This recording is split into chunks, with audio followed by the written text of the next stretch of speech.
Good morning, everybody. Hopefully everyone's having a good day, had a good English class. If you can give me a green check mark so I know you're with me, and then we'll get started. Does anyone have any questions from the first 2 pages of the Learning Guide, Unit 6 from last day? If you want to throw those into chat, I could go through anything you had kind of issues with. If nobody had any issues, we'll just move on to Lesson 2 from Unit 6.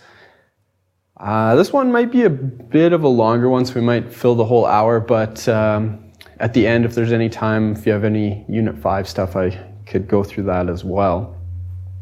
Reminder that today we have, it's Wednesday today? Yeah, Wednesday, 1 to 3. If you want to come in, get some help on math, or just want to come and do some work, I'll be here. Tomorrow is I think tomorrow's the Scoop on Poop, a virtual field trip, and then Boy in Striped Pajamas, if I'm not mistaken. And then Friday is archery. And one really cool thing about archery is that we are the first group that gets to go into the new facility that Hardcore Archery is opening up. And I teach with a teacher at KSS. His name is Mr. Begg, and he started an archery program at Rutland Senior. Now he's doing it at KSS, and he's all excited for me. He's like, you gotta go. So I'm like, okay, I'll go. So we're gonna do some archery on Friday. Gonna be pretty exciting if you guys wanna show up. Really easy to get into. All people, shape, sizes, everything.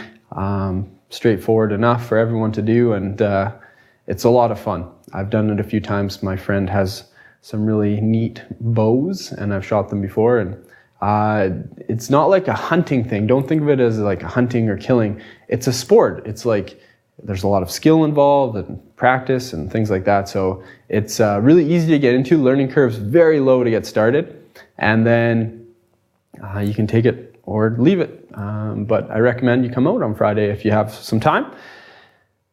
All right, there was something. Maybe later could we review finding slope in the xy intercept giving one of the values of x or y. We're actually going to spend the whole day talking about slope and intercept. So kind of interesting thing. What else do we have in chat here? Morning, easy stuff. Yeah, this stuff is a little bit easier. I'm going to say Unit 5 was really easy. And then, well, not really easy. Let's not go too far. Unit 5 is a little bit more straightforward. You're looking at graphs and interpreting things. Unit 6 starts pretty straightforward, and then it kind of gets a little bit trickier. A lot of sort of algebra stuff in Unit 6. So not impossible. It's not. Usually students find factoring stuff a little bit more difficult than the Unit 6 stuff. So if you're doing okay with that, you should be all right. But it is definitely a little bit more straightforward, possibly. When's the due date for the test? Unit 5 test, I'd hope you guys would finish by today. But if you need to take another day or something to get that material under your belt, then fair enough. But if you could get it done today, that was kind of my hope.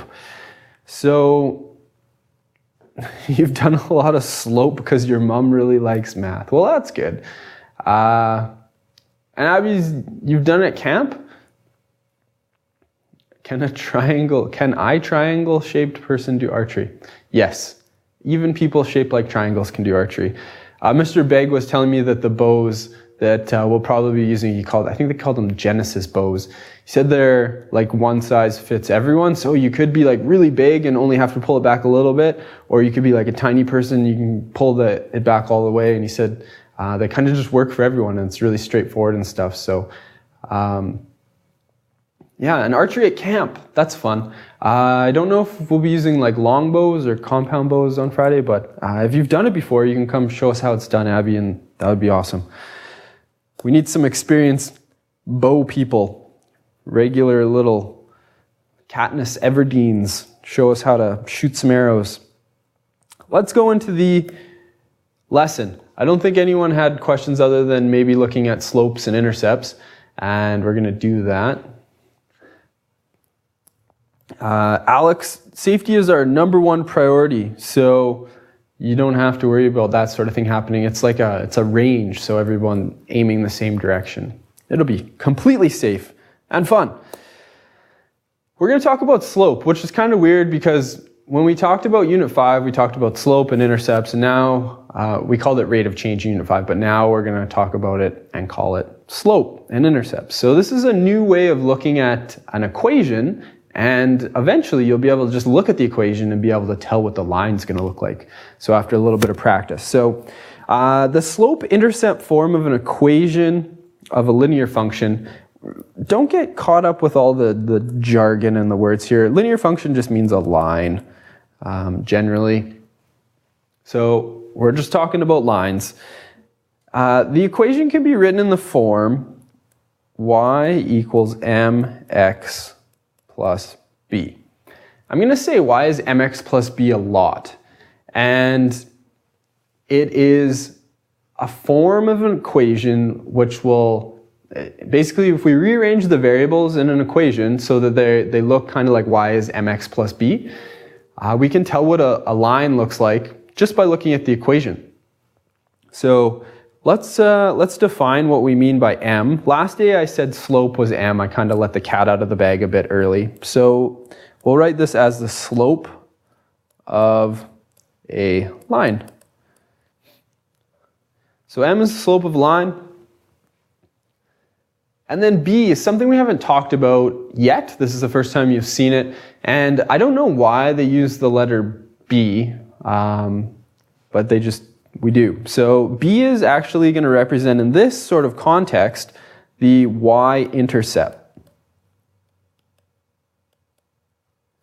And remember, this is where the line crosses the y or vertical axis.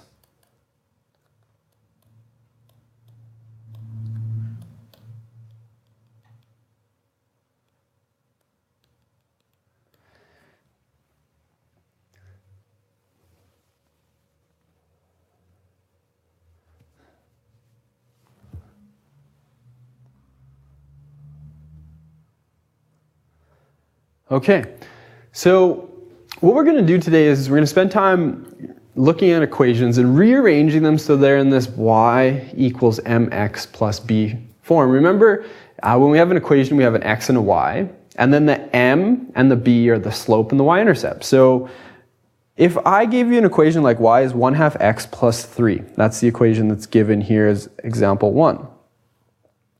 This one's already in the form of y is mx plus b. So, what does this mean? Well, the 1/2 is in front of the x, which is taking the place of the m. And we were calling m the slope. So the slope in this example, this equation, is going to be 1/2. And then the b, or the number out at the very back here, which we've defined as the y-intercept, we're saying that the b is where this line is going to cross the y-axis. In this case, it's positive 3. And the positive is important. We always want to make sure we include the positive 3. You don't have to necessarily write positive 3, but it's important to note that it is positive 3. So the negatives and positives are important. So kind of following the instructions that are given next to the graph here, it says, step 1, determine the slope. Step 2, determine the y-intercept. We can just look at the equation, no calculations necessary. Just look at the equation, figure out what's in front of the x term, that's our slope. What's at the very back is our y-intercept. And then we can go from there. So the first thing we're going to do after we've done those things is, first point plotted is the one point you know for sure. So the y-intercept. The y-intercept in this case is 3. So I'm going to plot that point on my graph. I know that the graph crosses, or my line I should say, crosses the graph at 3 here. So I've plotted 1 point. And remember, to draw a line on a graph, we only need 2 points. So we've got 1 point. So we've drawn our y-intercept in, which was 3. Now from the y-intercept, this is step 4 down here, from the y-intercept we can use the slope to plot another point. And what do I mean by that? Well, remember the slope in this case is 1/2, which is the same thing as rise over run. So I can start from my point that I've plotted, and I can rise 1 unit and run 2. That's 1 over 2. Rise of 1, run of 2. That's my 1/2. And I can plot another point. And I can just keep doing that if I want. I have 2 points. That's enough for a line. But I can say, okay, rise again 1, run again 2, and plot another point. Rise is 1, run is 2. I can plot another point. And all of these points will end up on a straight line. So I'm going to take my ruler and I'm going to drop it down here, and I'm going to connect my points with a line. And there we go. So that's the line y is 1/2 x plus 3. So pretty straightforward, I think, generally. One other thing that we can do is we kind of work to the left if we want. Maybe it's not even worth mentioning, but I'll say it anyways. If I have my slope as -1 over -2, my 2 negatives here give me a positive. So what I can do from here is I can say, okay, my rise is -1 and my run is -2, and I could plot the points going down here. So -1, run of -2, -1, run of -2.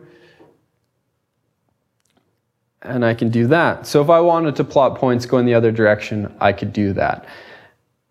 I've drawn a line through my points. I have a line. So the idea here is you started with the equation 1/2 x plus 3, and knowing that the number in front of the x term was the slope and the number kind of hanging out by itself, the b term, was the y-intercept, we can plot that line. So we've gone from an equation and we've turned it into a graph. So let's kind of do the opposite method here. We've been given a graph and we're going to write the equation of this line. So there's one equation that represents all the points on this line, and we're going to figure out what that equation is. So the 2 things we need to know are the slope of my line and the y-intercept. The y-intercept's the easiest. That's where it crosses the vertical axis. So let's find that first. Look at my line. I see my vertical axis here, and I see that it's crossing down here at -4. So the things that I need to know are my y-intercept. So number 1, locate y-intercept. And in this case, my y-intercept, which I use the letter B to represent, is -4. The second thing I need to do is calculate the slope.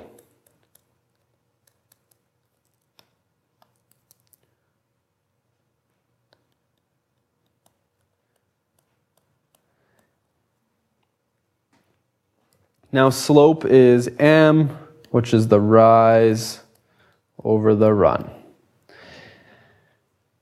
Okay, I need to find a point on my line that goes through like a perfect grid point. I have a few here.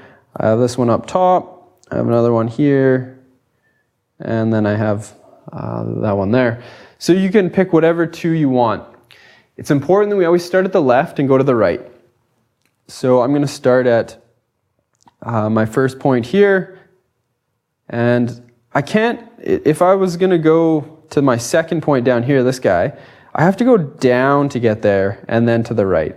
So I know my slope's going to be negative because I'm going down and then I'm moving to the right. So how many points do I have to go down? Well, I'm going down 1, 2, 3. So my slope, I'm going down 3 and I'm going to the right 1, 2. So my slope is going to be rise of -3 and a run of 2.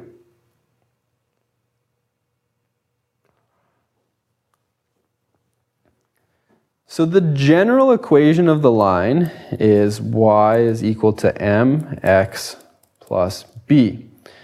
I've said that b is equal to 4, or negative 4, so I'm going to put that in there. And I've said that m is equal to negative 3 over 2, so I'm going to put that in there. And I'm going to end up with the equation of my line, which is y is equal to negative 3 over 2 times x, and then minus 4. I could also write it as y is equal to negative 3 over 2x plus negative 4. If that makes more sense, you want to write it that way, that's fine. So there you go. I have the equation of this line.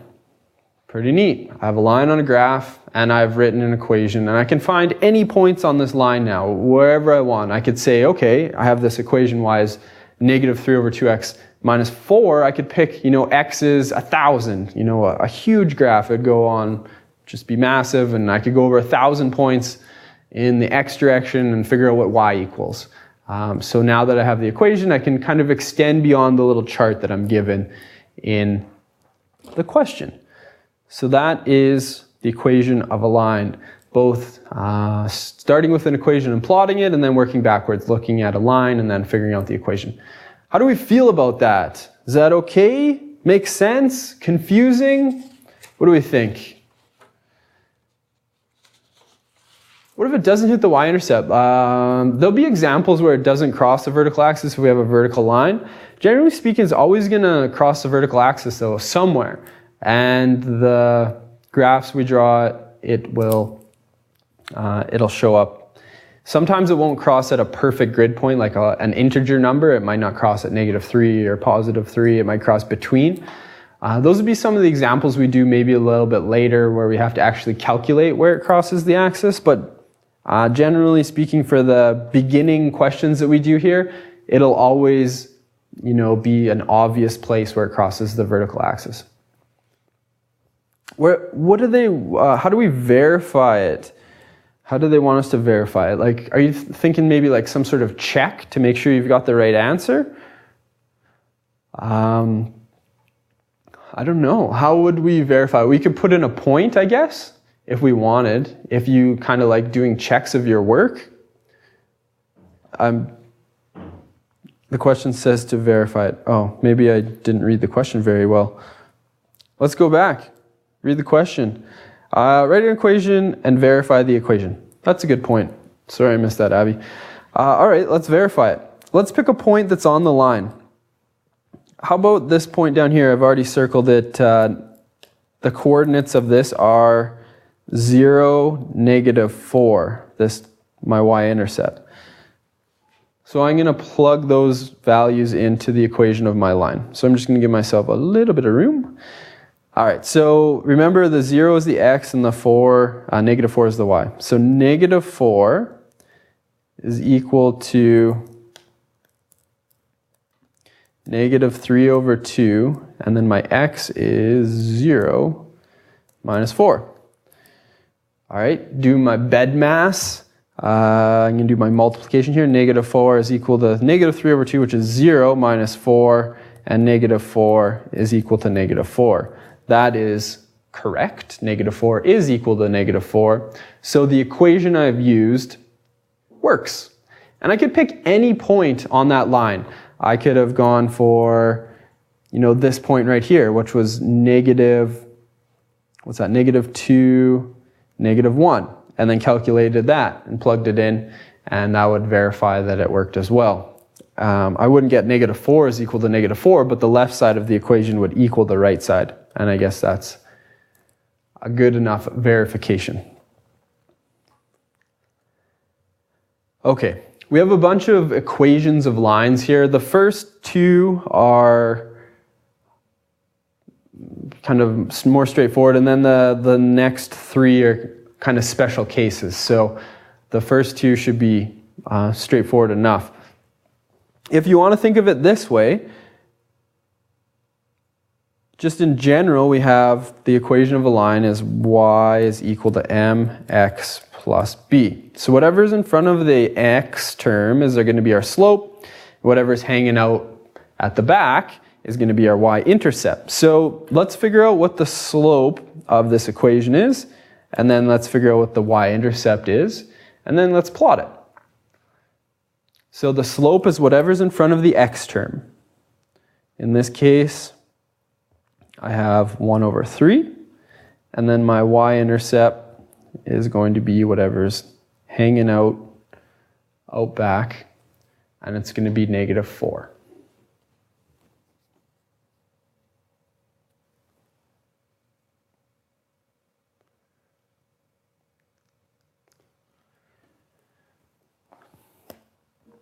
Alex, your question, I think is this maybe coming from the learning guide? We use the,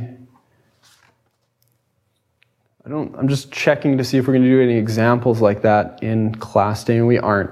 So, Alex, what you need to do to figure out something like that, if you have the equation m is equal to y2 minus y1 over x2 minus x1. So you have your slope is 5 over 6, or m, and then you have your points. So you're going to go, we can go a minus, no, we're going to go 14, let's go a minus 15, and then 14 minus 20. That's where we picked the first term and the second term, x1, y1, x2, y2. And then from here, you can, just do some math, solve for the bottom, multiply it to the other side, add 15 to both sides, you can solve for it. I have a feeling that's from the learning guide, and I'll try to get this stuff done, and I can show you how to do that at the end if we have time. I think we will. All right. So I know my y-intercept is -4, so I'm going to plot -4 as a point on my graph. We'll go with -1, -2, -3, -4. All right, so there's -4. We'll just assume each square represents 1. So my -4 y-intercept, and then my slope is 1 over 3. So remember, slope is rise over run. So I'm going to go up 1 unit, and then I'm going to go over 1, 2, 3 units and plot another point. Now I have 2 points, which is enough to draw a line, but I can continue to go up 1 over 3, draw another point. If I want, I can keep doing that. But again, 2 is enough. So I have 3 here, which should be more than enough. Draw a line through my points, and maybe I'll call this, I'll call it A. Just so when I'm done all of my lines, I can identify them. All right, so there's A. Let's see if we can do the same thing with B, letter B here. See if I can figure out what the slope is, and I can figure out what the y-intercept is. Now the y-intercept's a little, it's straightforward on this question. It's just going to be 5, or +5. The slope perhaps is a bit tricky because I have this 2. But a slope is usually rise over run.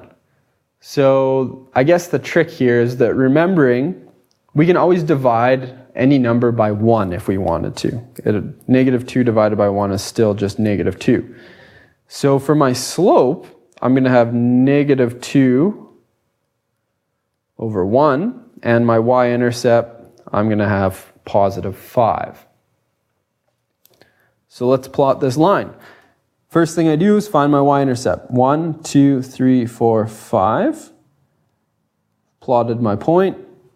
Then I'm going to use my slope from that point. I'm going to go down 2. So there's 1, 2, and then I'm going to go over 1.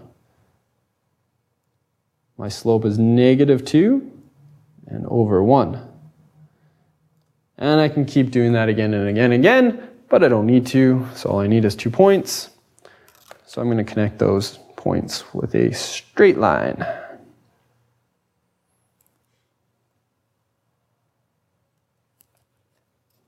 All right, so that was letter B. C, D, and E are all kind of exceptions, I suppose we could call them. They all have something a little bit different about them. So if I look at letter C, what am I missing with letter C? There's just something that's not there. And what does that mean for my line? So remember, the general equation for all lines is y is mx plus b. But I don't have something. I don't have plus b out at the back. There's just nothing there.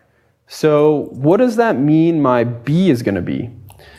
So I know my slope, m, is whatever's in front of the x term is going to be 2 over 3. But what about b? What is that going to be?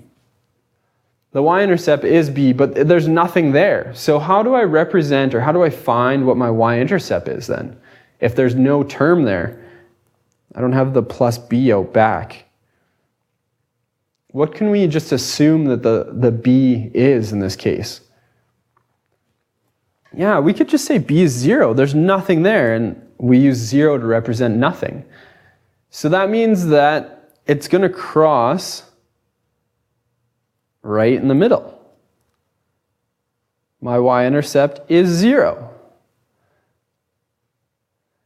If I had 1, it would look like y is 2 over 3x plus 1, which is different than y is 2 over 3x. So if you want to think of it as y is equal to 2 over 3x plus 0, that would be the same thing.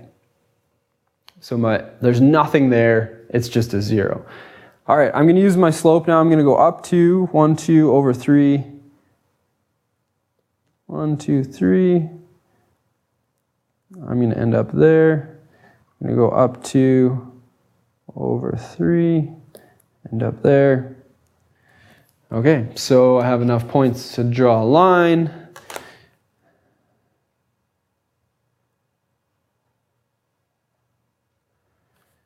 That would be letter C.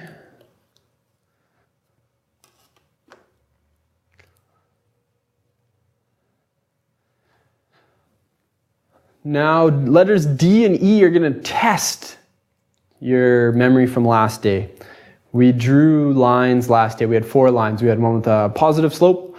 That's a negative slope for you guys. One with a positive slope, one with a negative slope, and then we had a vertical line and a horizontal line. And we said one of them had a 0 slope and one of them had a slope that was undefined. So those are the 2 scenarios we're going to run into here. So letter D, I don't have any x. There's no variable x in there. So what does it mean in terms of my equation of my line? Something is missing. Again, this is one of these scenarios where you can think of it as y is equal to something plus 7. If you want to think of it as 0 times x, you could. But we need to still come up with our m and our b. So our slope, it's gone. There's nothing there. So that means because that x term is missing, the x is 0. Because 0 times whatever the slope was is 0, and that's there. So the slope is going to be 0, and the y-intercept is going to be positive 7. What did a slope of 0 look like? Was that a vertical line or was it a horizontal line? So we're going to have to plot it, and I have a y-intercept to go from, but I need to know, do I draw a vertical line through my y-intercept or do I draw a horizontal line through my y-intercept? Hopefully you're frantically flipping through your notes from last day. 1, 2, 3, 4, 5, 6, 7. All right, so there's my y-intercept up at 7. What do we think? Vertical line? Horizontal line? What do we have here? Slope of 0 is horizontal, vertical is undefined. So I have said that my slope is 0. I don't have the illegal vertical line. All right, so slope of 0 is a horizontal line, and I know my y-intercept is 7 because I had that y as 7. If you want to think of it that way, or you can just say the equation is y equals 7. It doesn't matter what x is. X can be anything but y is always going to be 7. If you want to think of it that way, because it's just the equation, y is 7. That is not a very good line for y is equal to 7. I'll try one more time, and I'll give up. It's better. So this is line D. Y is equal to 7. Doesn't matter what x is, y is always going to be 7. X could be 2, y is 7. X could be negative 1,000,000, y is 7. Just doesn't matter. There's no x term there, so y is just always going to be 7. Okay, the last one, letter E, is the tricky one in the bunch, I guess. It is x equals. Running out of colors here. Maybe I'll draw a bit of a thicker blue line. Okay, so remember we have to have an equation in the form y is mx plus b. But we don't. We have just x is equal to 6. In this case, negative 6. So do I have a y is equal to mx plus b scenario? I do not. I know x is equal to negative 6. I don't have an m.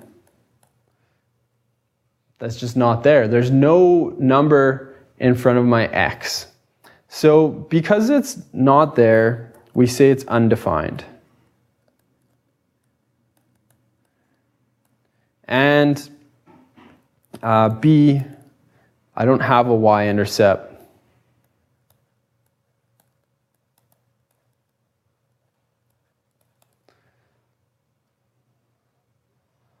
I'm not going to cross the vertical axis. Why is 0 divided by 0 not 1? Because we can't divide by 0, ever. You just can't do it. It's undefined. So this is kind of the opposite scenario of the previous example. We looked at y is equal to 7. Doesn't matter what x is, y is always equal to 7. Same thing here, except x is always negative 6. So I'm going to find negative 6. 1, 2, 3, 4, 5, 6. It doesn't matter what y is, x is always going to be negative 6.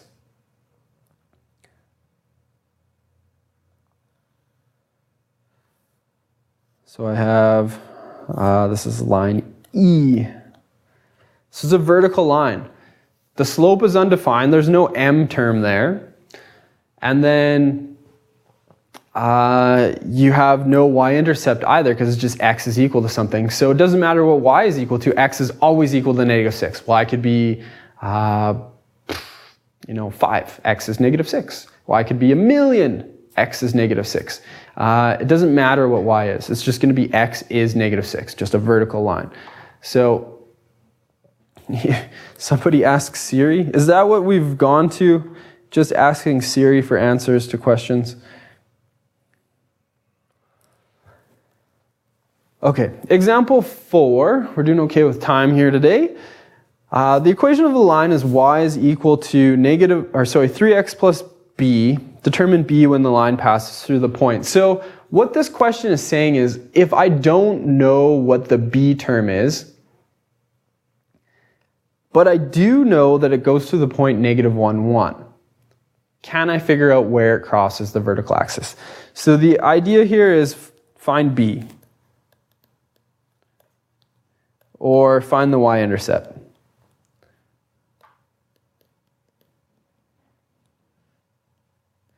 That's what the question's asking us to do.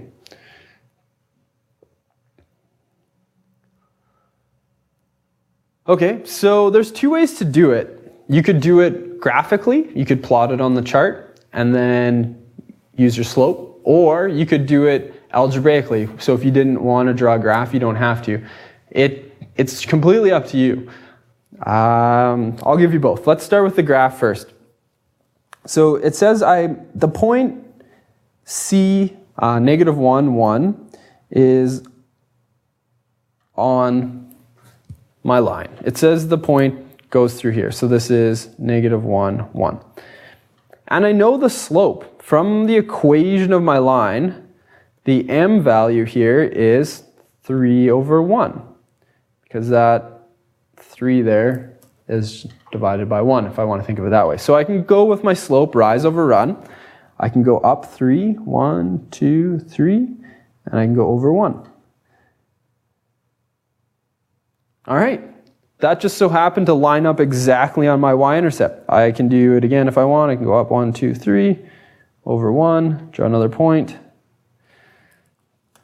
There we go. So I'm going to draw a line here to connect my dots. The question's asking me to determine the y-intercept, so where it crosses the vertical axis. It looks like this is happening at 1, 2, 3, 4. B is equal to 4. So that's using my graph. That's one way to do it. The second way to do it is using some algebra. So I don't have to plot a graph if I don't want. I can just go with the equation of my line as y is 3x plus b. And I know the point negative 1, 1 is on the line. So the first ordered pair here, the first item in my ordered pair is negative 1. So that's going to be x, and then y is going to be a positive 1. So what I'm going to substitute in positive 1 for y, and then I'm going to put in negative 1 for x, and then I can solve for b. Run out of room here. So I get 1 is 3 times negative 1 plus b. 3 times negative 1 is negative 3. Then I'm going to add 3 to both sides, and I end up with 4 is equal to b.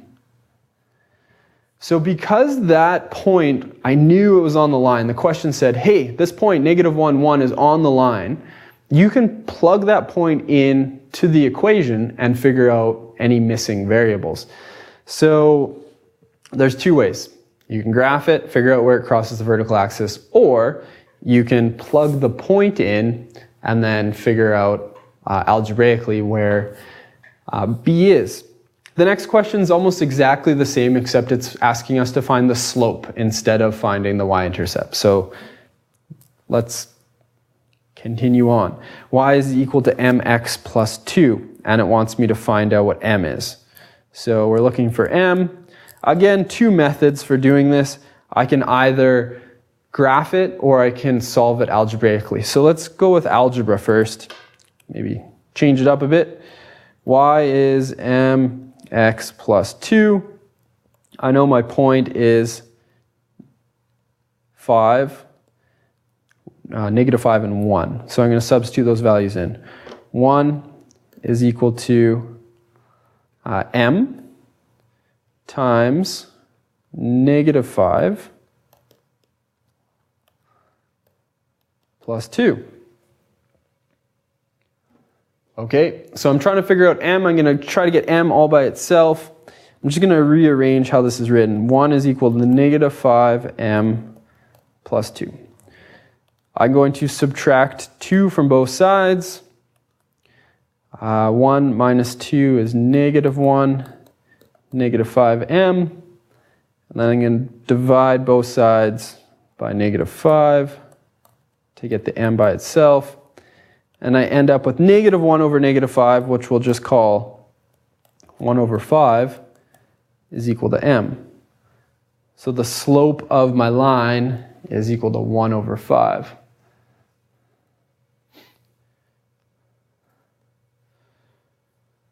The second method is plotted on the graph. So I can say, okay, I have a point, negative 5, 1. Let's find that point. Negative 5, I go down to the left, 1, 2, 3, 4, 5. I go up 1. So there's my point, negative 5, 1. And I know my y-intercept, in this case b, is equal to positive 2. So I have another point there. I could draw the line between those 2 points. And the whole idea here is that I'm trying to figure out what the slope is. So I need my rise over my run. How far do I have to go up? Well, I'm going up 1, and I'm going over 5.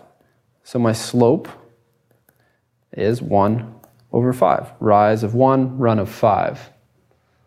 2 ways to do the question. Sometimes it's going to be easier to draw a graph. Sometimes it's going to be easier to do it using some algebra and substitution. And sometimes you won't have a choice. It'll say, using substitution, figure out what the slope is. Or using a graph, figure out what the slope is. So sometimes you have a choice, sometimes you don't. We doing okay? The graph is better? Yeah. When it's really nice numbers, the graph is better if everything's kind of working out as an integer, and most things will. You'll get into some maybe like word problems where all of a sudden you need to find the y-intercept and it's not a whole number like 2. You're going to end up having a decimal and it's not going to be as easy, so you might have to do it algebraically because you won't be able to, like, given a really small graph and you're between 2 points, you're going to run into problems there. No, Alex, it's not. It's on your formula sheet. It's m is y2 minus y1 over x2 minus x1. Looks like this. And that is, there's like a shaded in box from the lesson last day with this stuff on it. And it'll be on your formula sheet as well. 2 places to look for it. Okay, so this is kind of taking this a step further into kind of like a word problem. So this really looks like stuff from the last chapter, chapter 5, but a little bit different. So we're going to figure out what's going on in the graph here, dependent, independent, same sort of stuff from the last unit, a little bit of new stuff. So the graph below describes the cost to rent a car. And we've talked about this a bit. You have your y-intercept here, which means something. You're going to have a slope, which means something. We're going to figure out what all these things mean. So the dependent variable and the independent variable. The dependent variable is going to be on our y-axis, which is cost.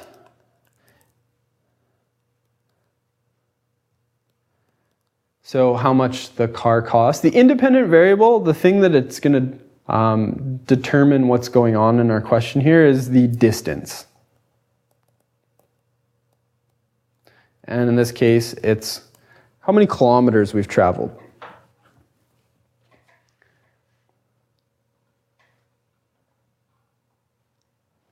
Slope and rate of change are very similar. It's a really good question, Abby.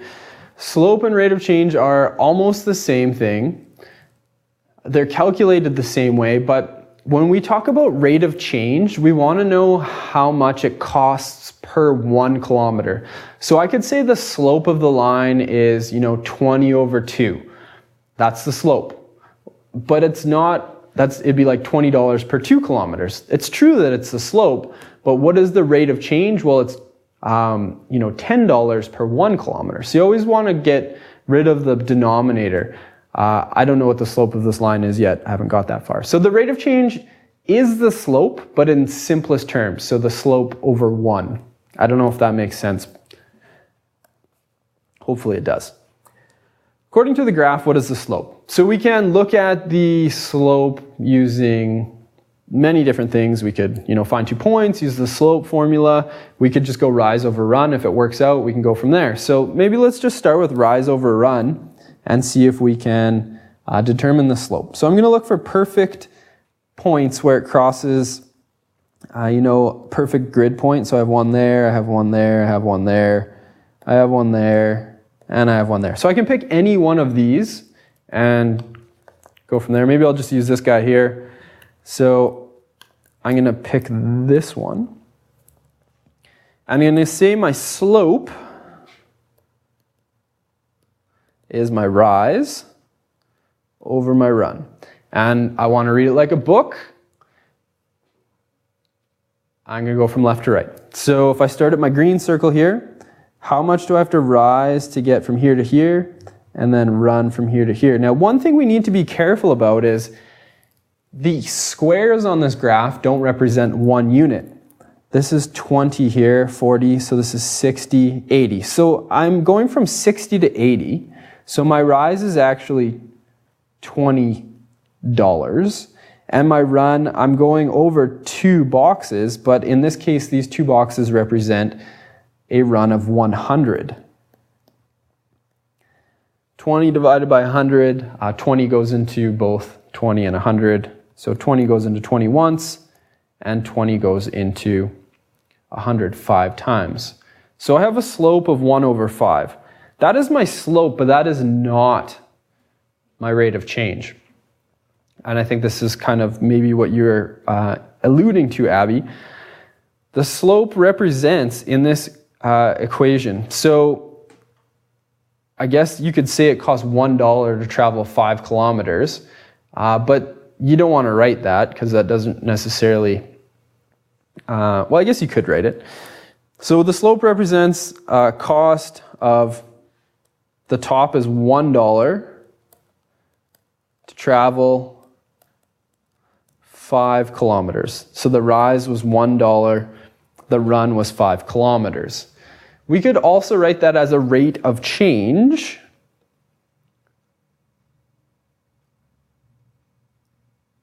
Just making sure that that isn't a question that we're going to answer later.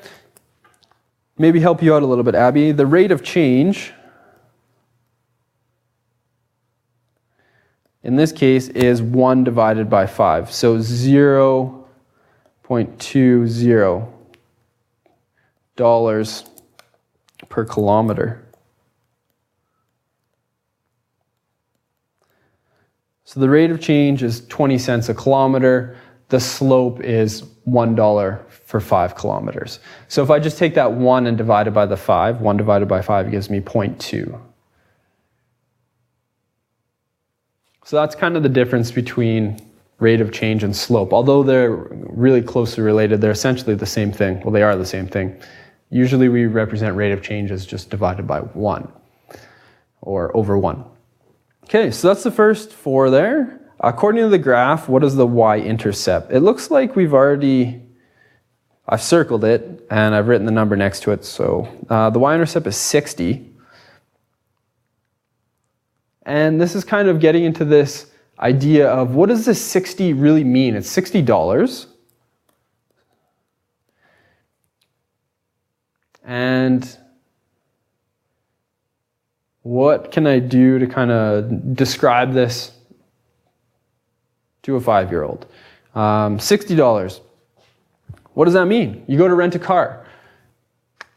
You pay for the car rental, $60. And then you're going to pay more after you've traveled some distance. So this is the initial cost, I guess. $60 is the initial cost to rent the car.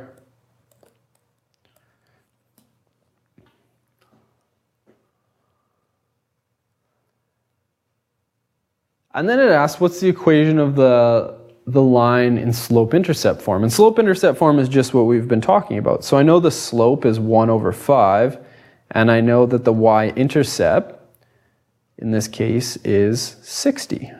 So if I were to write an equation, I'd have y is 1 over 5x plus 60. And that, again, is in the form y is equal to mx plus b.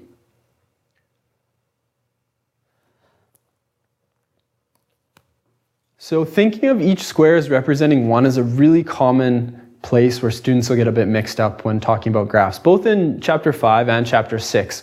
It's important, especially in the word problem type things, to look at what is actually happening on the graph. And I mean, the sad thing about it, I shouldn't say sad, the disappointing thing about it is you know what you're doing everything correctly, it's just that you fail to recognize that, you know, 1 square on the x-axis is 50 kilometers, and then 2 squares is 100 kilometers. So don't always assume that each square represents 1. It very often is the case, but it's not always the case. So it's good to make that mistake here as opposed to on a quiz or a test. The last couple questions here. How much would it cost to travel 1,000 kilometers in this car? So the distance is on the x-axis, the horizontal axis. basically what this is saying is x is equal to 1,000.